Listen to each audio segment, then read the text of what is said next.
I'm Captain Susan Chesterfield, 29, an Air Force pilot who earned her silver wings the hard way, through grit, sleepless nights, and more than a few crash landing grades before I learned how to rise.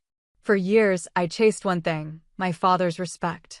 I built my career around proving I was worthy of his salute. But when he called me a disgrace to the family right before his own commanding officer saluted me, I made a choice that changed everything. Have you ever been written off by someone you spent your life trying to make proud? If so, tell me your story in the comments. You're not alone. Before I explain what happened that night, let me know where you're tuning in from. And if you've ever had to stand your ground after being underestimated, hit that like button and subscribe for more real stories about boundaries, courage, and quiet revenge. What happened next might surprise you. I grew up watching my father salute. Not the casual wave some officers give each other in passing, but the crisp, regulation salute, fingers aligned, hand angled just right, eyes forward. Colonel Robert Chesterfield never did anything halfway, especially when it came to his Army career. By the time I was 8, I could recite the chain of command better than most privates. By 12, I knew the difference between dress blues and service uniforms. By 16, I understood that in our house, respect wasn't given freely. It was earned through rank, discipline, and unwavering conformity to military standards. My mother existed in the spaces between his expectations. She smiled when he spoke, nodded when he made decisions, and quietly encouraged me when he wasn't looking. I remember her tucking notes into my lunchbox during high school. "You're doing great, sweetheart." She never said these things at the dinner table. That was his domain, where conversations revolved around military strategy, current deployments, and which officers were moving up or washing out. I learned early that to matter in his world, you needed to wear the uniform and wear it right. I announced my intention to join the Air Force during my junior year of college. We were having dinner, pot roast, his favorite, and I'd rehearsed the words for weeks. "I've been accepted to officer training school," I said, keeping my voice steady. "I start after graduation." He set down his fork with deliberate precision. For a long moment, he just looked at me. Then he said, "The Air Force." The way he emphasized it made it sound like I'd said I was joining the circus. My mother touched his arm gently. He shook his head. "You'll never last flight school. It's not about wanting it. It's about having what it takes." I graduated with honors and reported to OTS at Maxwell Air Force Base 3 weeks later. The training was exactly as brutal as promised: long days that started at 0500 hours, physical conditioning that left me wondering if my legs would ever stop shaking, and academic pressure that made college feel like a vacation. But every time I wanted to quit, I pictured my father's face across that dinner table. Every time an instructor got in my face, I heard his voice saying I didn't have what it took. I finished in the top 15% of my class. Undergraduate pilot training came next. 14 months of the most challenging flying I'd ever done, starting with basic propeller aircraft and progressing to jets. I soloed early, earned high marks in formation flying, and managed to land a coveted fighter track assignment.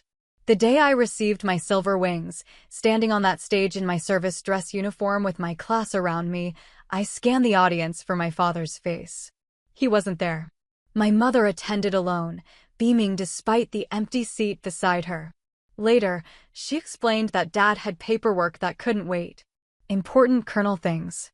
I nodded and smiled for photos. I mailed him a picture anyway, me in blues, wings pinned above my ribbons, silver bars gleaming on my shoulders. I included a short note: "Thought you'd want to see this. Love, Susan." 2 weeks passed. Then 3. I checked my mailbox obsessively, though I tried to convince myself I didn't care. The response finally came on a Tuesday, a form letter, the kind the Army sends families during deployments, with a handwritten line at the bottom. "Congratulations on your commission. Dad." Not "Love, Dad." Not "Proud of you." Just his title, like I was another subordinate in his command. My first operational assignment took me to Nellis Air Force Base in Nevada. I flew F-16s, logging hours in combat training exercises and learning to push myself and the aircraft to the edge of capability. The desert heat was relentless, but I loved the work. There's something clarifying about being alone in a cockpit at 20,000 feet, where the only voice that matters is your own, and the only thing that counts is whether you can execute the mission. My squadron mates became my family in ways my actual family never had been. We trusted each other with our lives every time we flew. I called home every few weeks, usually getting my mother. She'd fill me in on neighborhood gossip, church events, and my father's latest assignment. Sometimes he'd take the phone for a minute or two. The conversations were transactional. "How's the flying?" he'd ask. "Good," I'd say. "Staying safe?" "Yes, sir." "All right then. Here's your mother." Click, and she'd be back on the line, apologizing in that quiet way of hers that never quite acknowledged what she was apologizing for. I told myself it was fine. I told myself I was building my own life, my own reputation, my own command. I told myself I didn't need his approval. Then I made captain at 27, ahead of the standard promotion timeline. It meant more responsibility, more respect for my peers, and a significant step forward in my career. I was leading a flight of 4 aircraft, mentoring younger pilots, and participating in planning sessions that shaped squadron operations. The promotion ceremony was small, just my squadron commander pinning on the new rank, a few words about leadership and service, handshakes all around. That evening, I called home. My mother answered. "That's wonderful, honey," she said. "Let me get your father." I heard muffled voices, the phone changing hands. "Captain, huh?" he said. "That's mid-level at best. Don't get cocky. The real test comes when you're competing for major." And that was it. No congratulations. No acknowledgement that I'd been promoted early, that my performance reports were rated in the top tier, that my squadron commander had specifically mentioned my leadership potential. Just a reminder that I hadn't arrived yet, that I was still climbing, still proving myself. His world revolved entirely around Army culture. When I visited home on leave, his friends, other Army officers mostly, would make jokes about the Air Force. "So you're the one who joined the easy branch," one colonel said, grinning like he'd made the wittiest observation ever. My father laughed along. "She wanted to fly," he said with a shrug, as if that explained some fundamental character flaw. I smiled politely and changed the subject. Later, at dinner, he corrected my terminology. I'd mentioned my service to the country. "It's not the service, Susan. It's a service. There are multiple branches. Accuracy matters in military communication." My mother looked down at her plate. The deeper rift came when I turned down a desk job he tried to arrange through his contacts. A position at the Pentagon, working in joint operations coordination. Safe, prestigious in its own bureaucratic way, and completely removed from flying. "It's a smart career move," he told me over the phone. "Face time with senior leadership. You'd be set up for lieutenant colonel before you know it." I explained that I wanted to stay operational, to keep flying, to lead from the cockpit rather than a desk. There was a long silence. "You just threw away a safe path," he finally said. "You'll regret it when you're still a captain at 35, watching your academy classmates pin on colonel." I thanked him for thinking of me and declined. After that, something changed. When family friends asked about me, he started introducing me differently. Not "my daughter, Captain Chesterfield," but "Susan, she flies, I think."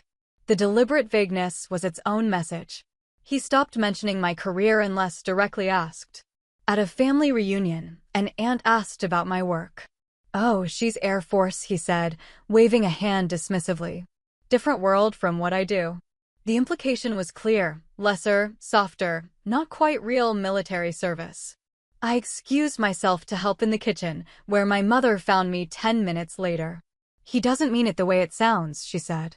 But we both knew he did. The invitation to the Fort Eagle reception arrived in March. A joint service event, celebrating a successful multi-branch operation overseas. My father was hosting. His name was listed prominently on the embossed card as the senior Army representative coordinating the event. I almost didn't go. The thought of spending an evening watching him perform for his colleagues while pretending I didn't exist held zero appeal. But my mother called. "It would mean a lot if you came," she said carefully. "These things are important for family unity." Translation: please don't make this harder. I bought a plane ticket. I wore my service dress uniform, Air Force blues, ribbons displayed in perfect alignment above my left pocket. The skirt and service coat were pressed to knife edges. My shoes reflected overhead lights like mirrors. If I was going to attend, I'd do it right. The venue was impressive, a restored officers' club with high ceilings, crown molding, and massive windows overlooking the parade grounds. Army officers filled the room, dress uniforms adorned with combat patches and deployment ribbons.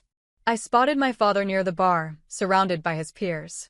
He saw me enter but didn't wave. I approached slowly, navigating through clusters of conversation. He was mid-story when I reached his group, something about a training exercise gone wrong. He paused just long enough to acknowledge me. "Susan's here," he said to no one in particular. Then continued his story. One of the officers, a lieutenant colonel with Ranger tabs, gave me a polite nod. "What do you fly, Captain?" he asked during a break in my father's narrative. Before I could answer, my father cut in. "F-16s, out in Nevada. She's doing the standard operational tour." Standard. Routine. Nothing special. The lieutenant colonel looked interested anyway. "Fighters? That's impressive. What squadron?" I started to respond. My father interrupted again. "She's stationed at Nellis. Training rotations mostly." The pattern continued throughout the evening. Every time someone engaged me in conversation, he found a way to minimize it, redirect attention, or simply talk over me. When a major asked about my promotion timeline, my father answered before I could open my mouth. "She made captain recently. We'll see how she does with the increased responsibility." His tone suggested significant doubt. My mother appeared at my elbow with a glass of wine. "You look lovely, dear," she whispered. I thanked her and took a long sip. Around 2100 hours, I excused myself to the restroom. When I returned, I heard my father's voice before I saw him. He was standing with a tight circle of field-grade officers, speaking in that just loud enough to be overheard tone that carries in formal settings. "She's the black sheep," he said. "Joined the wrong branch. Thinks she's somebody." The officers chuckled uncomfortably. One of them glanced around, clearly aware that these comments weren't appropriate. My father didn't notice or didn't care. I mean, good for her, flying around in circles in the desert. But it's nothing serious. Not real deployments. I stood frozen just outside their circle. Every word landed like a physical blow, but I kept my face neutral. Years of military bearing kicked in automatically, back straight, expression calm, hands relaxed at my sides. I'd learned in pilot training that the worst thing you can do during an emergency is show panic. The same applied here. One of the officers saw me and blanched. My father finally turned, following his colleague's gaze. For half a second, something flickered across his face. Then it was gone, replaced by a neutral mask. "Susan," he said evenly, as if he'd been discussing the weather. "Enjoying the reception?" I nodded once. "Very much. Thank you for hosting." My voice came out steady, professional, completely devoid of emotion. I excused myself and walked toward the far side of the room, where a group of younger officers was discussing joint operation protocols. They welcomed me into the conversation without hesitation.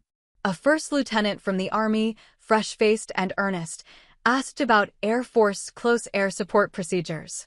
I explained the coordination process, the communication protocols we used, the way we integrated with ground forces. He listened intently, taking mental notes. Then he said something that changed everything. "Hey, aren't you Captain Chesterfield? From that operation in the Gulf?" I blinked. "I've flown several missions in that region." He grinned. "No, I mean the one from last fall. The classified sortie package. My ROTC instructor mentioned your name was on a commendation list. Something about danger close air support under heavy ground fire." I kept my expression carefully neutral. "I can't discuss classified operations, Lieutenant." He nodded quickly. "Right, of course. I wanted to say it's an honor to meet you. What you guys did saved a lot of lives on the ground." After he walked away, I stood very still, processing. A commendation list. Danger close. I'd filed the after-action reports like always, received the routine acknowledgments, and moved on. I hadn't realized the operation had generated formal recognition beyond my chain of command. Certainly my father didn't know. He'd made it clear he considered my work inconsequential. I glanced across the room. He was laughing at something another colonel said, completely at ease in his element. The black sheep. Wrong branch. Nothing serious. The words echoed in my mind. The young lieutenant returned a few minutes later with more information. I probably shouldn't say this, but my instructor mentioned your operation is being reviewed for the Distinguished Flying Cross. The Army unit you supported nominated your squadron. Their CO was really impressed. He paused, looking slightly embarrassed. Anyway, I think there's a ceremony next month. Cross-branch awards thing. You'll probably be invited. I thanked him politely and excused myself again. In the parking lot, sitting in my rental car, I let myself feel the full weight of the evening. My father had spent years dismissing my career, minimizing my achievements, treating my service like a phase I'd outgrow. And tonight, in front of his peers, he'd made it explicit. I was an embarrassment. The black sheep.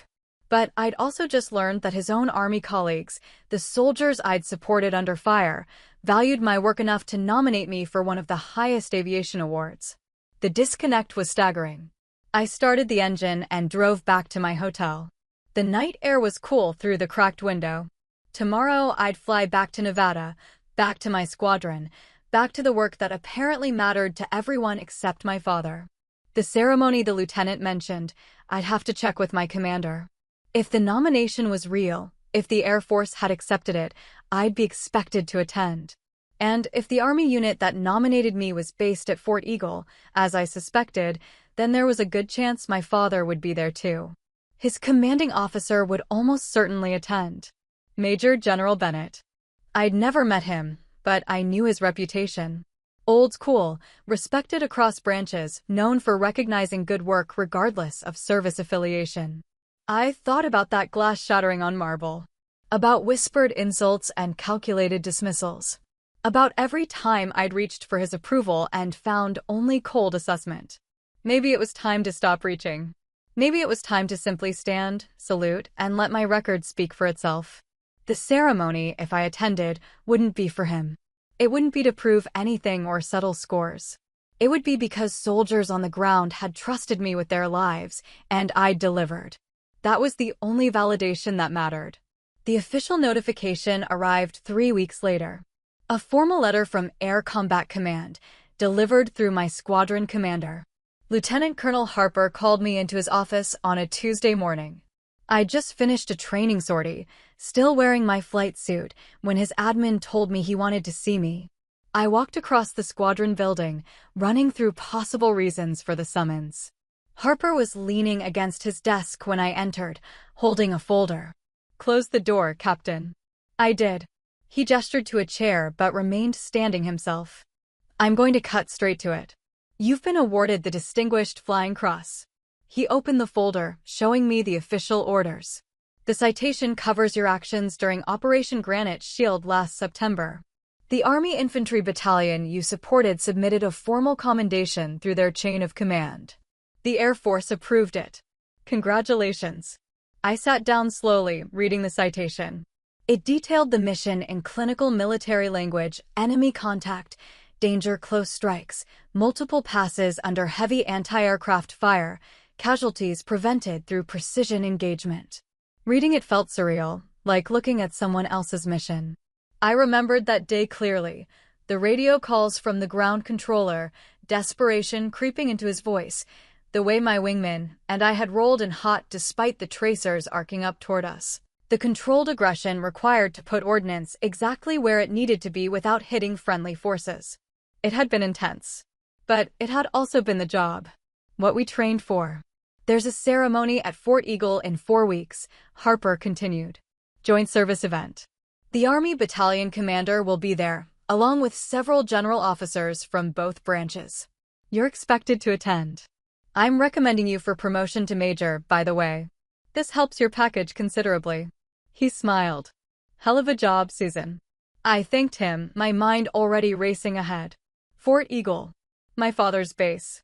His commanding officer would definitely attend. This was exactly the kind of event where senior Army leadership made appearances. And my father would be there, in the audience or somewhere in the crowd, watching his daughter receive an award he didn't know existed. I walked back to my quarters in a daze. The small room I rented off base was functional: bed, desk, kitchenette, nothing fancy. I hung my flight suit in the closet and changed into civilian clothes. Then I sat at the desk and stared at the official orders. Distinguished Flying Cross. Third highest aviation award in the Air Force, typically reserved for heroism or extraordinary achievement in aerial flight. I thought about calling my mother, then decided against it. If I told her, she'd tell my father. This news needed to come differently. Over the next few days, I threw myself into work. Flight schedules, training objectives, mentoring newer pilots, anything to keep my mind occupied. But in quiet moments, usually late at night, I'd think about the ceremony. About standing on stage while my father watched. Part of me wanted him to feel what I'd felt at that reception: small, dismissed, inadequate. Part of me wanted him to realize he'd been wrong about me all along. And part of me, the part one tried to ignore, just wanted him to be proud. That last part was the most dangerous. I called my mother 2 weeks before the ceremony. We talked about nothing important for a while: her garden, the new neighbors, a recipe she'd tried. Then I mentioned, casually, that I'd be attending a ceremony at Fort Eagle. "Oh, that's nice, dear," she said. "Will you have time to visit while you're in town?" I told her I wasn't sure, that the schedule was tight. "Well, maybe we'll see you there," she said. "Your father got an invitation to some kind of awards thing." "I think it's the same day." My chest tightened. "Probably," I said. We changed subjects. The night before the ceremony, alone in my quarters, I laid out my service dress uniform.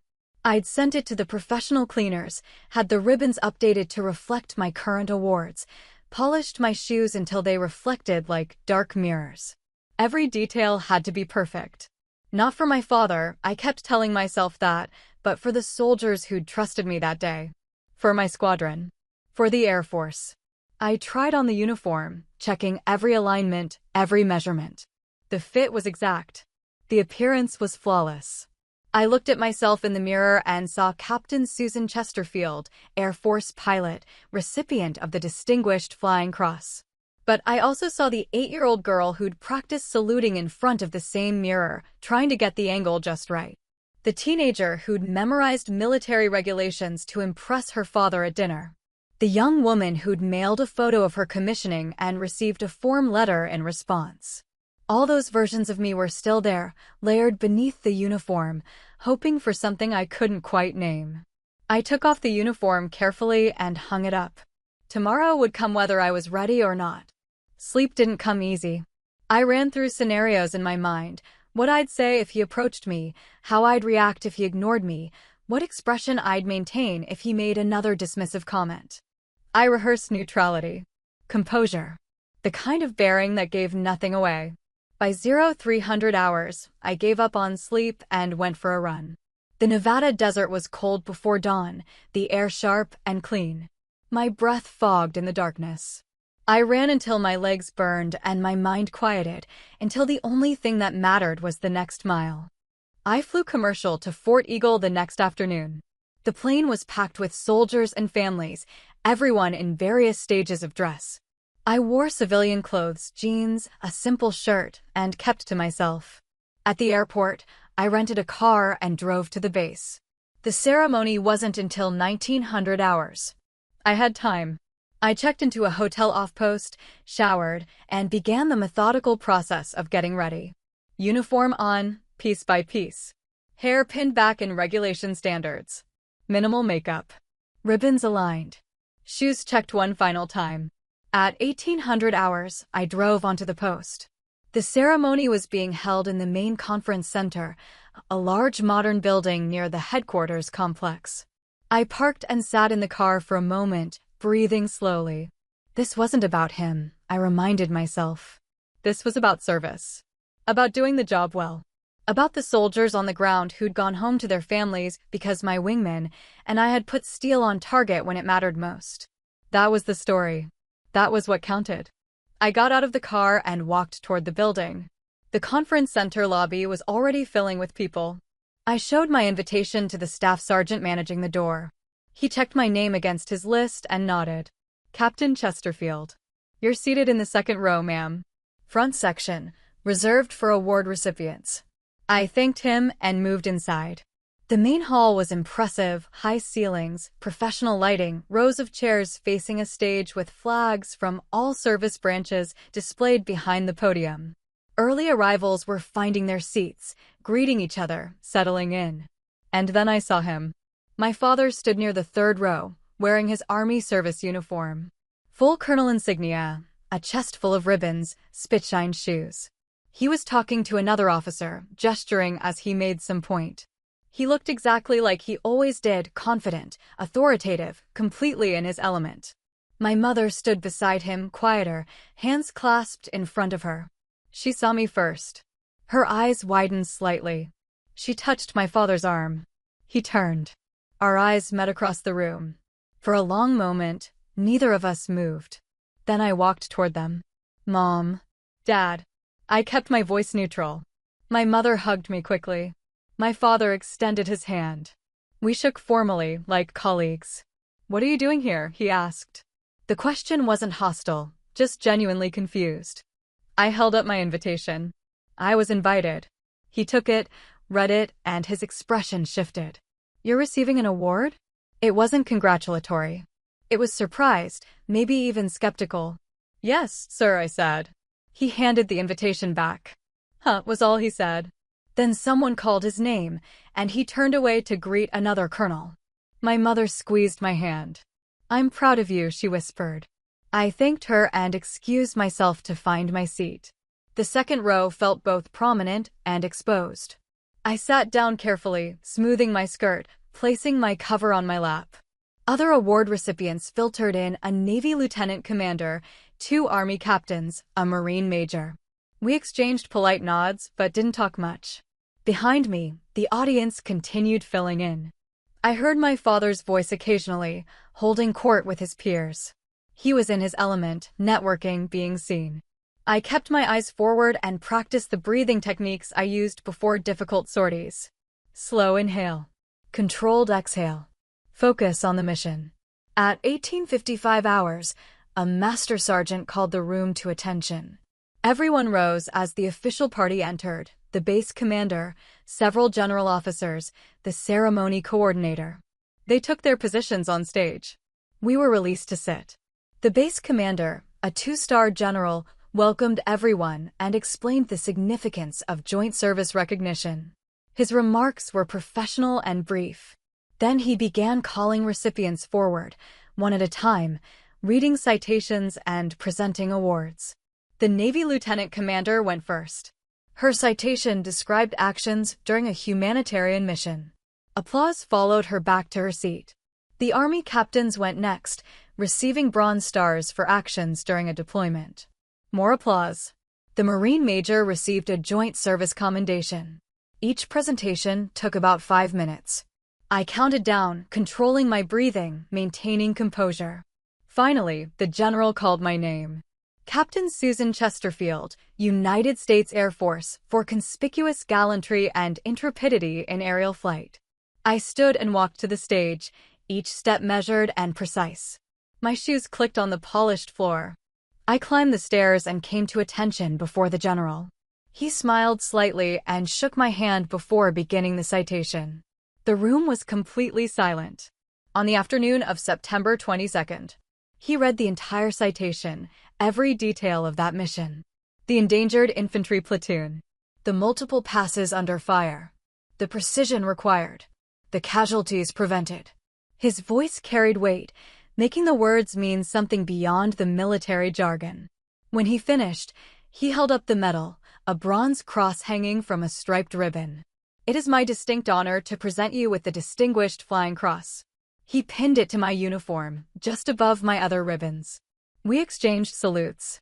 The room erupted in applause. I turned to face the audience, standing at attention, letting the moment exist without commentary or reaction. In the third row, my mother was clapping, tears streaming down her face. My father sat beside her, hands in his lap, face unreadable. I held his gaze for 1 second, then turned and walked back to my seat. The ceremony continued with 2 more recipients, but I barely registered them. My heart was pounding, adrenaline coursing through me like after a combat sortie. When the official presentations concluded, the ceremony coordinator invited everyone to a reception in the adjacent hall. We stood as the official party exited, then followed them into the reception area. The space was set up with round tables, a bar, and stations of hors d'oeuvres. Officers from all branches mingled, the atmosphere loosening into something more social. I made my way toward the bar, needing water, needing a moment to decompress. Before I reached it, someone called my name. I turned. The young Army lieutenant from the reception months earlier, the one who'd first told me about the commendation, stood there grinning. "I told you," he said. "Distinguished Flying Cross." "That was incredible, ma'am." I thanked him. He introduced me to several of his colleagues, all junior officers who'd heard about the operation. They asked questions, tactical ones, about how we'd coordinated with the ground controller, about the weapon systems we'd employed. I answered carefully, staying within the bounds of what could be discussed in an unclassified setting. Then a voice cut through our conversation. "Captain Chesterfield?" I turned. My father stood there with 3 other colonels, all Army, all looking vaguely interested. "Yes, sir," I said. He gestured to his companions. "These are colleagues from the operations group. They wanted to meet you." It wasn't a warm introduction, just a statement of fact. One of the colonels extended his hand. "Hell of a citation, Captain. The ground commander from that operation is a friend of mine. He says you and your wingman saved his platoon." I shook his hand. "We did our job, sir." "The ground controller did his job." "Everyone did their job." Another colonel nodded approvingly. "That's the right answer, but don't undersell it. Danger close in contested airspace takes guts." They asked more questions. I answered, aware that my father was listening to every word. His expression remained neutral, but I could see him processing, recalculating. This wasn't the narrative he'd constructed, the black sheep playing at military service. This was his daughter receiving recognition from Army officers, the same branch he'd spent 30 years serving. When the colonels finally moved on, my father remained. We stood there in the middle of the reception, surrounded by conversation and laughter, facing each other in our respective uniforms. For a moment, neither of us spoke. Then he said, "You never mentioned that operation." I met his eyes. "You never asked about my operations." He flinched slightly, almost imperceptibly. I didn't realize he stopped, seeming to search for words. I waited. "I didn't realize the scope of what you were doing." "I fly combat missions," I said quietly. "Same as I have for 3 years. Same as I'll continue doing until the Air Force tells me otherwise." He nodded slowly. "Your mother's been telling me I was wrong about you." I didn't respond. He cleared his throat. "She was right. I was wrong." It wasn't an apology exactly, but it was acknowledgement. I accepted it with a slight nod. "Thank you, sir." The awkward moment was interrupted by a ripple of attention moving through the room. People were straightening, turning toward the entrance. I followed their gazes and saw why. A 3-star general had entered, Major General Bennett, my father's commanding officer. Tall, distinguished, wearing service dress with 3 stars gleaming on his shoulders. He moved through the room with the easy confidence of someone accustomed to command, pausing to greet people, shaking hands. My father immediately shifted into professional mode. "That's General Bennett," he said, unnecessarily. "My CO." But Bennett had already spotted us. More specifically, he'd spotted me. The general changed direction, heading straight toward where my father and I stood. Every conversation in our immediate vicinity died. People stepped back slightly, creating space. My father straightened further, if that was possible. Bennett reached us and, before acknowledging my father at all, came directly to me.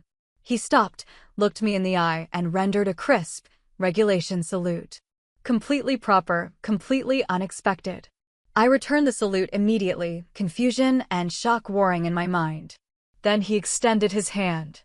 "Captain Chesterfield. It is an honor to finally meet your daughter, Colonel." The crystal tumbler slipped from my father's hand. It seemed to fall in slow motion, ice cubes catching the light, amber liquid arcing outward. When the glass hit the marble floor, it shattered with a sound that cut through every conversation in the room. Silence spread outward from the epicenter of broken crystal and expensive bourbon. Every head turned. Every eye tracked from the shattered glass up to my father's face, then to General Bennett, then to me. I maintained my composure through sheer muscle memory. Years of flight training had prepared me for moments when everything goes wrong: engine failure, electrical fire, hostile missile launch, and the only thing that saves you is the discipline to keep executing procedures when your brain wants to panic. This was that kind of moment. I kept my hand extended, meeting General Bennett's handshake with appropriate firmness. "It's an honor, sir," I said, my voice steady despite the chaos in my chest. Bennett seemed oblivious to the spectacle my father was creating. Or perhaps he'd seen too many officers crack under unexpected circumstances to find it noteworthy. "I've been following your career," he told me, releasing my hand but maintaining eye contact. "Your squadron commander speaks very highly of you. And that citation we just heard, exemplary work under pressure." He finally acknowledged my father, who stood frozen beside me. "You must be very proud, Robert." My father's face had gone through several shades of red and now settled on something approaching normal color, though his expression remained stunned. Yes, sir. Of course, sir." His voice came out rougher than usual. He cleared his throat. "I wasn't aware you knew Susan." Bennett raised an eyebrow. "I make it my business to know outstanding officers in theater, regardless of branch. Last fall, after Operation Granite Shield, the battalion commander couldn't stop talking about the Air Force assets that saved his people. When I learned Captain Chesterfield was your daughter, I asked for her performance reports." Impressive trajectory. Someone from the catering staff appeared with a dustpan and cloth, quietly cleaning up the broken glass. The conversations around us resumed, but I could feel the attention still focused our way. This was the kind of moment that would circulate through the officer corps, Colonel Chesterfield's daughter receiving public recognition from his commanding general while he stood there like a junior lieutenant caught off guard. I felt no satisfaction, no vindication. Only a strange numbness, like watching events happen to someone else. Bennett continued speaking, now addressing both of us. "The joint service coordination on that operation was textbook. We've actually been using it as a case study in some of our leadership courses, how effective cross-branch communication can mean the difference between mission success and catastrophic failure." He turned back to me. "I understand you're up for promotion to major?" I nodded. "The board meets next quarter, sir." He smiled. "You'll make it. And when you do, consider applying for joint staff positions. We need more officers who can bridge the service gaps." My father found his voice again. "Susan's very dedicated to flying, sir. She's turned down staff positions before." There was something in his tone, not quite criticism, but not quite pride either. Bennett looked between us, and I saw recognition dawn in his eyes. He'd been a commander long enough to read family dynamics, even in formal settings. "Flying's important," he said carefully. "But so is strategic thinking. Captain Chesterfield has demonstrated both." He checked his watch. "I need to make the rounds." "Captain, congratulations again." "Colonel, I'll see you at the operations briefing Monday." He moved on, leaving us standing in the wake of his attention. The silence between my father and me stretched out, heavy with 30 years of complicated history. People were watching us, I could feel it, even as they pretended to focus on their own conversations. My mother appeared from somewhere, moving to my father's side. She looked at me with an expression that mixed pride, concern, and something like relief. "That was remarkable, sweetheart," she said quietly. My father still hadn't moved. He stared at the spot where Bennett had stood, processing. Finally, he looked at me. "How long has he known about you?" The question was complex, not just asking about Bennett's awareness, but digging at something deeper. "I don't know," I said honestly. "I've never met him before tonight." My father nodded slowly. He seemed smaller somehow, diminished in a way that had nothing to do with physical stature. "I didn't know," he said. "About the operation. About Bennett's interest in your career. About—" He stopped, jaw working. My mother touched his arm. "Robert," she said gently. He shook his head. "I need air." He walked away, not toward the exit, but toward the terrace doors at the far end of the reception hall. My mother started to follow, then paused. "Give him a minute," she said to me. This is hard for him. I wanted to say that it had been hard for me for years. That I'd spent my entire life trying to earn respect he'd never offered. That I'd listened to him tell his friends I was nothing serious, nothing important, while I'd been pulling triggers in combat and keeping soldiers alive. But my mother already knew all of that. She'd watched it happen. I know, Mom, I said instead. She squeezed my hand and followed my father to the terrace. I stood alone in my dress blues, the distinguished flying cross heavy on my chest, surrounded by celebrating officers who suddenly seemed very interested in introducing themselves. The rest of the reception passed in a blur. I shook hands, accepted congratulations, and answered questions about my squadron and training pipeline. Several officers mentioned they had daughters or nieces considering military service, asking if I'd be willing to speak with them. I handed out contact information, maintaining the professional courtesy expected of a field-grade officer even though my mind was elsewhere. Around 2100 hours, people began filtering out. I looked for my parents, but didn't see them. Eventually, I said my goodbyes and walked to the parking lot. My father stood beside my rental car. Alone. He'd removed his service coat despite the cool evening air, standing in just his shirt and tie. When he saw me approaching, he straightened slightly, some ingrained military bearing asserting itself even in private moments. I stopped a few feet away. For a long moment, we just looked at each other. Then he said, I've been proud of a lot of things in my career. I thought I knew what accomplishment looked like. He paused. Tonight I realized I've been proud of the wrong things. I didn't respond immediately. Part of me wanted to make this easy for him, to offer forgiveness and move on. But another part, the part that had spent years swallowing dismissals and minimizations, needed him to actually say it. What does accomplishment look like? I asked. He exhaled slowly. What you did. Not just the mission, though that's remarkable. But showing up tonight, wearing that uniform with honor, letting your record speak for itself. You didn't need me to validate it. That's real strength. I learned from you, I said quietly. Not the validation part. The service part. You taught me that the mission matters more than ego. That you do the job right whether anyone notices or not. I just applied it differently than you expected. He nodded, blinking rapidly. I was wrong about the Air Force. I was wrong about your choices. And his voice cracked slightly. I was wrong about you. It wasn't a complete apology. There were years of damage that couldn't be repaired with one conversation. But it was a start. Thank you, I said. He pulled keys from his pocket, then hesitated. Your mother wants you to come to dinner tomorrow. Before you fly back. It was offered tentatively, like he wasn't sure he had the right to ask. I considered declining. Part of me wanted to fly back tonight, to put distance between myself and this complicated emotional landscape. But I thought about my mother, who'd supported me quietly all these years, who'd never gotten to openly celebrate my achievements. I can do dinner, I said. He nodded, relief visible in the relaxing of his shoulders.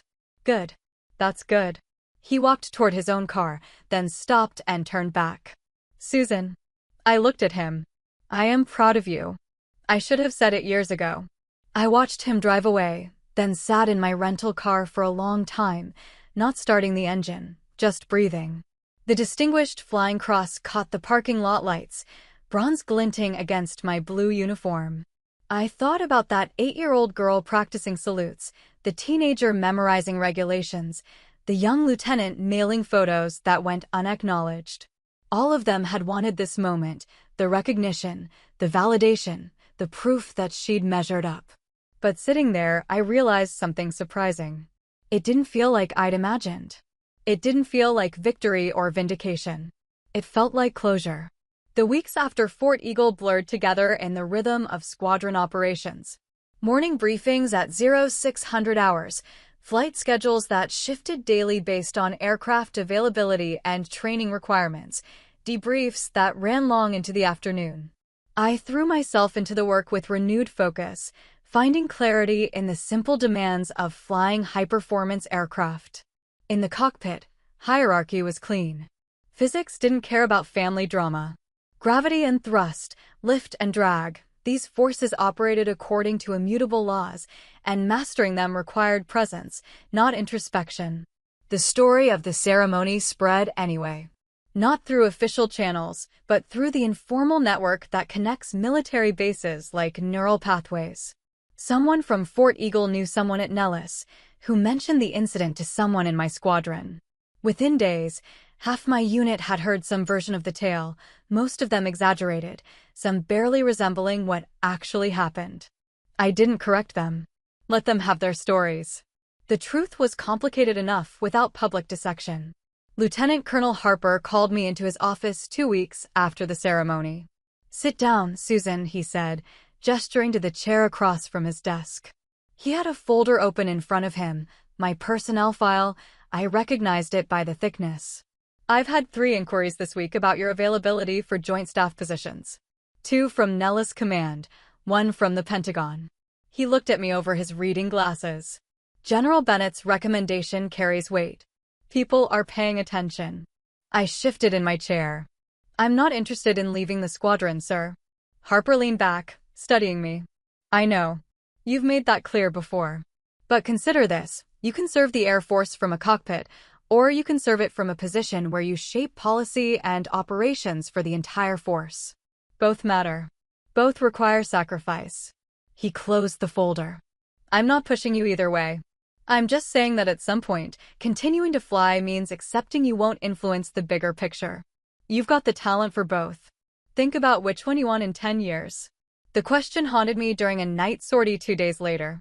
I was at 25,000 feet, running an intercept exercise against a Navy F/A-18 when Harper's words came back.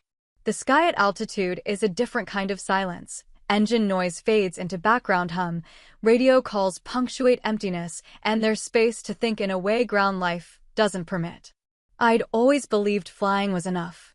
That executing the mission well, bringing jets and pilots home safely, teaching younger aviators, that this was sufficient contribution. But Bennett's comments about strategic thinking, about bridging service gaps, suggested a different path. I broke off the intercept and headed back to base, the question unresolved.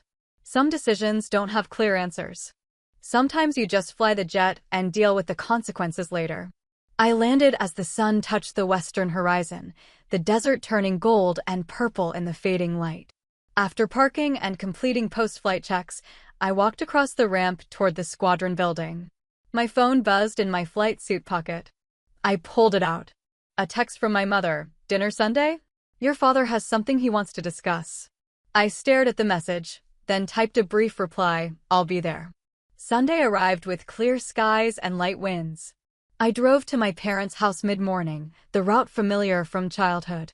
The neighborhood hadn't changed much. Same wide streets, same mature trees, same sense of military order in the perfectly maintained lawns.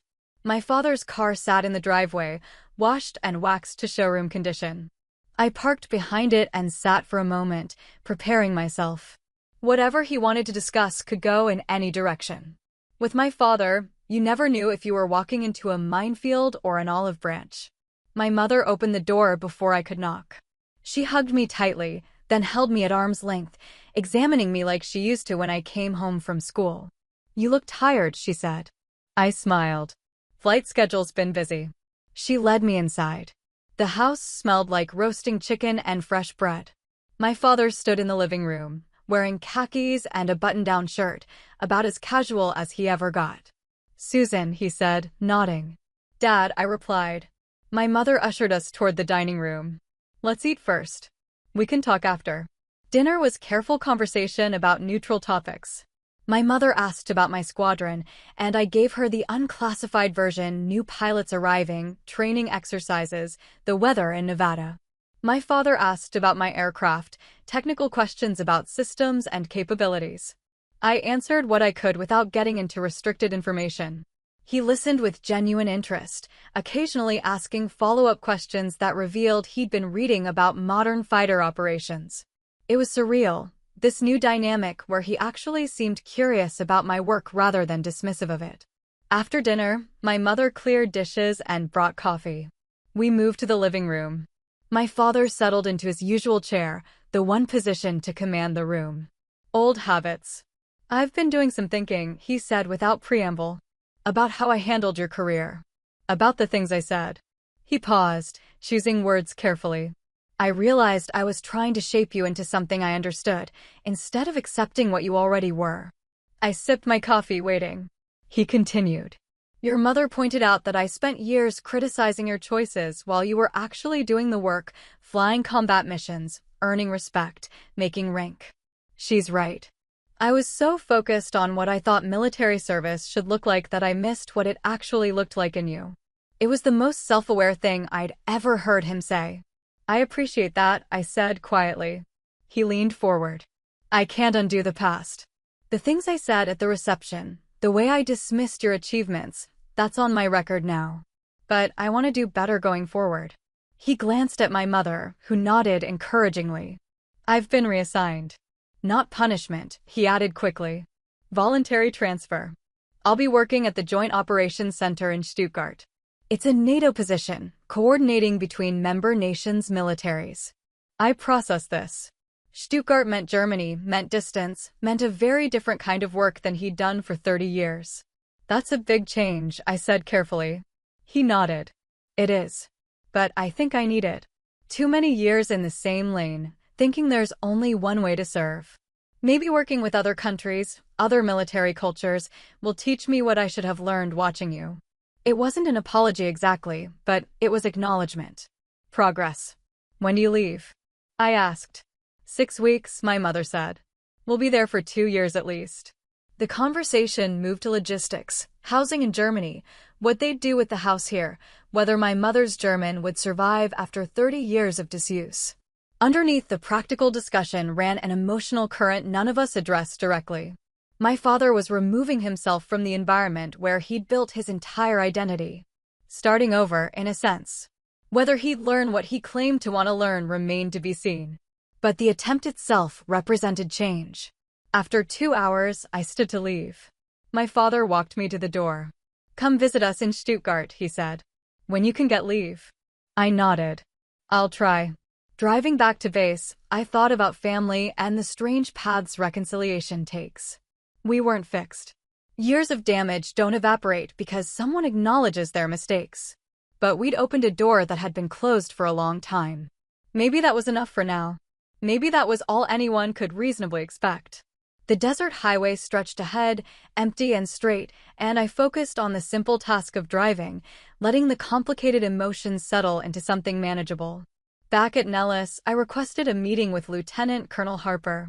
I've been thinking about what you said, I told him. About staff positions and strategic influence. He waited, patient as always. I'm not ready to leave the cockpit yet.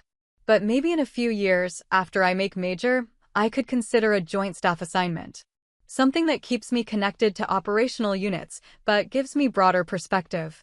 Harper smiled. That's mature thinking. We'll plan accordingly. He paused.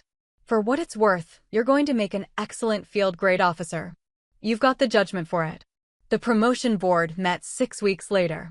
Results came through official channels, a congratulatory letter from Air Force Personnel Command, new rank insignia delivered to my commander for presentation. Lieutenant Colonel Harper called me into his office. Congratulations, Major Select Chesterfield, he said, grinning. The board loved your package. You were definitely promoted. Pinning ceremony is your choice. We can do it here with the squadron or wait until family can attend. I thought about my parents in Germany, settling into their new assignment. Squadron ceremony works, I said. Family's overseas anyway. We scheduled it for a Friday afternoon. My squadron mates filled the briefing room, along with some pilots from other units I'd flown with. The ceremony was simple, citation read, new rank pinned on, handshakes all around. Afterward, we gathered at the officers' club for the traditional promotion party. The mood was celebratory, relaxed in a way formal ceremonies never are. People told embarrassing stories about me from training exercises. I returned the favor. It felt right, being promoted among peers who'd seen me work and knew what the rank meant in concrete terms. That evening, alone in my quarters, I called my parents. My mother answered. How's Germany? I asked. Beautiful, she said. Cold, but beautiful. Your father's adjusting. The NATO work is challenging him in good ways. I told her about the promotion. She congratulated me warmly, then called my father to the phone. "Major Chesterfield," he said when he picked up. "That has a good sound to it." His voice carried genuine warmth. "Thank you," I said. We talked briefly about his new job, the officers he was working with, the learning curve. Then he said something unexpected. "I've been telling people here about you. About what you do. One of the German generals has a daughter considering military service. I gave him your email, if that's all right. He wants to ask you about being a female pilot in combat operations." I smiled. "That's fine, Dad. Tell him to reach out anytime." We said goodbye and hung up. I sat there in the quiet, holding the phone, feeling the weight of new rank insignia in my other hand. Change happens slowly in families, like erosion shaping stone. Invisible in the moment, undeniable over time. My father was learning to see me differently. I was learning to not need him to. Both processes mattered. Both took work. The next year passed in the rhythm of major-level responsibilities. I took command of a flight within the squadron, 4 aircraft, 12 pilots, all the administrative and operational complexity that came with it. The work was demanding. Flight leads need to think tactically and strategically simultaneously, managing individual sorties while understanding how they fit into broader mission objectives. I thrived on it. The additional responsibility, the trust placed in me, the opportunity to mentor junior captains the way I wish someone had mentored me, all of it fed something I hadn't known I was missing. My father and I spoke monthly, brief calls that covered work and life without diving too deep. He sent photos from Germany, medieval architecture, the NATO headquarters, my parents at various European cities on weekends.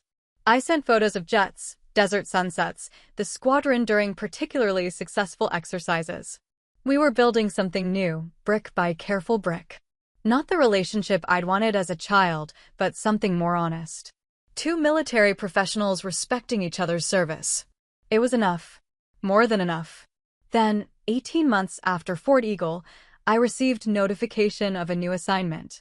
I'd been selected for Air Command and Staff College, the professional military education required for field-grade officers. 1 year in Montgomery, Alabama, studying strategy, leadership, and joint operations. It was exactly the kind of strategic education Harper had mentioned, preparation for higher command, for positions that shaped policy rather than just executing it. The assignment came with a follow-on. After completing ACSC, I'd report to the Joint Staff at the Pentagon. 2 years working in multi-service strategic planning. I called my father from my quarters after receiving the notification. "Congratulations," he said when I told him. "That's a significant vote of confidence. They're grooming you for command." We talked about the assignment, what it would mean for my flying career, a pause, but not necessarily an end, what opportunities it might create. Then he said, I spent 30 years thinking I understood what service meant. Turns out I was only seeing a narrow slice. You're going to see the bigger picture now. Learn from it. Use it." His voice carried weight, like he was passing something down. "I will," I promised. I grew up watching my father salute. Colonel Robert Chesterfield never did anything halfway, especially when it came to his Army career. By the time I was 8, I could recite the chain of command better than most privates. In our house, respect wasn't given freely. It was earned through rank, discipline, and unwavering conformity to military standards. My mother existed in the spaces between his expectations, quietly encouraging me when he wasn't looking. I announced my intention to join the Air Force during my junior year of college. He set down his fork with deliberate precision. The Air Force. The way he emphasized it made it sound like I'd said I was joining the circus. "You'll never last flight school. It's not about wanting it, it's about having what it takes." I graduated with honors and proved him wrong at every turn. Officer training school, undergraduate pilot training, my silver wings, I earned them all. The day I received my wings, standing on that stage in my service dress uniform, I scanned the audience for my father's face. He wasn't there. My mother attended alone, explaining later that Dad had paperwork that couldn't wait. I mailed him a picture anyway. The response came 2 weeks later, a form letter with a handwritten line at the bottom. "Congratulations on your commission. Dad." Not love, Dad. Not proud of you. Just his title. My first operational assignment took me to Nellis Air Force Base flying F-16s. The desert heat was relentless, but I loved the work. My squadron mates became my family. I called home every few weeks, usually getting my mother. Sometimes he'd take the phone for a minute or two. The conversations were transactional. How's the flying? Good. Staying safe? Yes, sir. All right then. I told myself it was fine. I told myself I didn't need his approval. When I made captain at 27, ahead of schedule, I called home. My mother was thrilled. My father's response was different. That's mid-level at best. Don't get cocky. The real test comes when you're competing for major. No congratulations. No acknowledgement that I'd been promoted early. Just a reminder that I hadn't arrived yet. His world revolved entirely around Army culture. When I visited home, his friends made jokes about the Air Force being the easy branch. My father laughed along. The deeper rift came when I turned down a desk job he tried to arrange through his contacts at the Pentagon. It's a smart career move, he told me. You'd be set up for lieutenant colonel before you know it. I explained that I wanted to stay operational, to keep flying. There was a long silence. You just threw away a safe path. You'll regret it when you're still a captain at 35. After that, something changed. He started introducing me as Susan. She flies, I think, deliberately vague, the implication clear, lesser, not quite real military service. The invitation to the Fort Eagle reception arrived in March. A joint service event my father was hosting. I almost didn't go, but my mother called. It would mean a lot if you came. I wore my service dress uniform, Air Force blues, ribbons displayed in perfect alignment. Throughout the evening, every time someone engaged me in conversation, he found a way to minimize it or redirect attention. Around 2100 hours, I heard his voice before I saw him. He was standing with a circle of field-grade officers. She's the black sheep, he said. Joined the wrong branch. Thinks she's somebody. Flying around in circles in the desert. Nothing serious. Every word landed like a physical blow, but I kept my face neutral. Years of military bearing kicked in automatically. One of the officers saw me and blanched. My father finally turned. For half a second, something flickered across his face. Then it was gone. I excused myself and walked away, smiling through clenched teeth. Later, a young Army lieutenant approached me. Hey, aren't you Captain Chesterfield? From that operation in the Gulf. He mentioned my name was on a classified commendation list. Something about danger close air support under heavy ground fire. What you guys did saved a lot of lives on the ground. I stood very still, processing. A commendation list. The Army unit I'd supported had nominated my squadron for the Distinguished Flying Cross. There was a ceremony next month. Cross Branch Awards. My father would probably be there. His commanding officer, Major General Bennett, would almost certainly attend.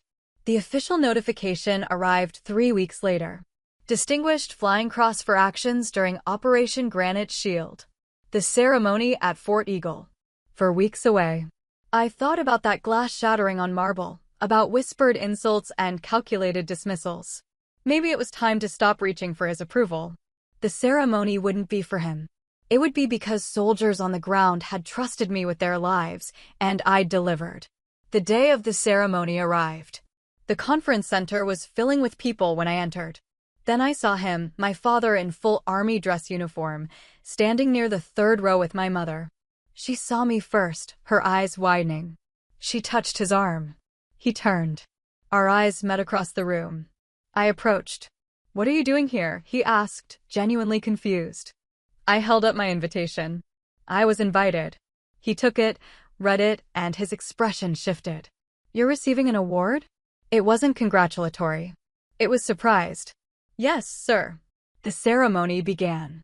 When the general called my name and read the citation, the endangered infantry platoon, the multiple passes under fire, the precision required, the casualties prevented, the room was completely silent. He pinned the Distinguished Flying Cross to my uniform. The room erupted in applause. In the third row, my mother was clapping, tears streaming. My father sat beside her, hands in his lap, face unreadable. At the reception afterward, my father approached with 3 other colonels. One extended his hand. "Hell of a citation, Captain. The ground commander from that operation is a friend of mine. He says you and your wingman saved his platoon." They asked questions.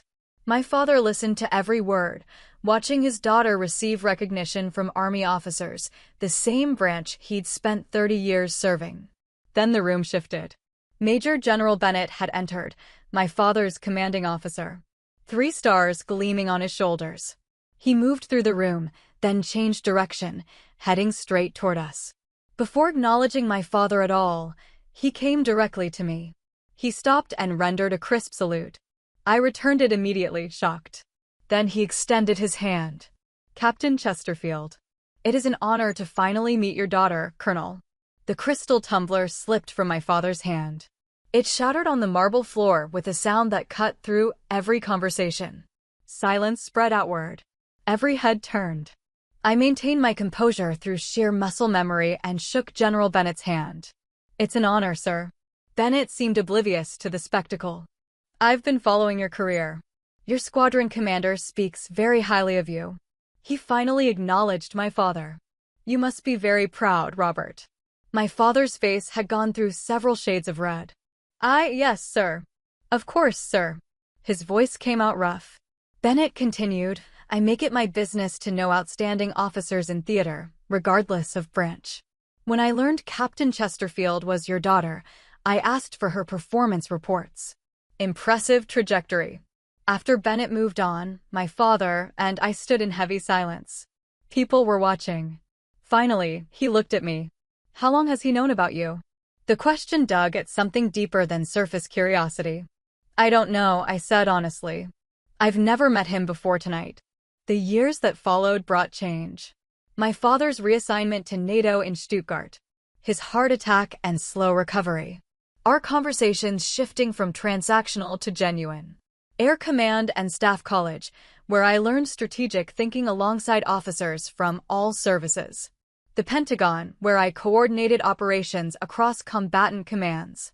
My promotion to lieutenant colonel and command of an F-16 squadron at Luke Air Force Base. My father visited once during my command tour. Over dinner, he said, "You're doing this better than I ever did." I commanded with authority. You command with authority and empathy. That's more effective. I pushed back slightly. You taught me the authority part. I learned the empathy part from watching what happened when it was missing. He nodded slowly. Another lesson learned late. I'm glad you learned it earlier. When I made full colonel at 36, he called that evening. "Colonel Chesterfield," he said, and I could hear the smile in his voice. "Welcome to the club." We'd built something new over the years, not the relationship I'd wanted as a child, but something more honest. 2 military professionals respecting each other's service. His second heart attack came without warning. Massive, unsurvivable. My mother called at 0200 hours. "He's gone, Susan." The funeral was held with full military honors. Watching them fold the flag and present it to my mother, I felt the weight of complicated grief, mourning the father he'd been, the father he'd tried to become, and the father we'd never quite achieved despite our best efforts. Work provided structure through grief. I was promoted to Deputy Director of Strategic Planning at the Pentagon, then accepted a special assignment as Commandant of Cadets at the Air Force Academy. Working with 4,000 future officers rekindled my connection to purpose. During my second year there, I received notification of my promotion to Brigadier General. The promotion ceremony was held at the Academy with full military pageantry. Major General Harper pinned on my star. Standing on that stage, wearing the single star that represented 22 years of service, I thought about my father. About that dinner table conversation when he dismissed my Air Force dreams. About years of minimization. About that moment at Fort Eagle when everything changed. About his slow recognition of his failures and late in life attempts to repair our relationship. He never saw me make general. Never got to render that salute to his daughter, the general officer. Part of me wished he had. Part of me had stopped needing it. The journey from needing his approval to not needing it, while still valuing the relationship we'd managed to build, had been long and painful. but it had made me stronger. It had taught me that self-worth comes from within, that validation from others is pleasant but not essential. After the ceremony, I stood alone on the academy terrace overlooking the mountains. Colorado in spring is spectacular: snow-capped peaks, clear air, endless sky. I'd built something meaningful. Not despite my father's early dismissal, but informed by it. His inability to see my worth had forced me to define it myself. That was his final gift, unintended but powerful nonetheless. My mother joined me on the terrace. "You did it," she said quietly. "You became exactly who you were meant to be." I thought about that. I'm still becoming. This isn't the end. It's just another beginning. She smiled. "That's exactly what your father would say." And in that moment, I heard his voice, not dismissive or critical, but acknowledging. The story doesn't end here. Careers continue, new challenges emerge, relationships evolve. But standing on that terrace as a new brigadier general, I recognized completion of a particular arc. From daughter seeking approval to officer earning respect to leader defining success on her own terms. The journey had been difficult. The cost had been high. But the destination, becoming someone I respected, regardless of external validation, made everything worthwhile. Justice, I'd learned long ago, doesn't come with vengeance. It comes with composure. And composure, finally and irrevocably, was mine. Thanks for watching. If this hit home, tap like, subscribe, and share it with someone who needs the reminder: respect is earned, not begged for. Drop your story below. I read every comment. Questions for you. Have you ever been dismissed by a parent or a mentor, then proved them wrong? What boundary did you set that finally changed the relationship? If you've served, did cross-branch bias ever show up for you? Would public recognition change anything, or is private integrity enough? What would you say to the version of you who is still chasing approval? If you were in my father's shoes, what would you have done differently? Turn on notifications for the next chapter. More true stories on courage, boundaries, and quiet wins.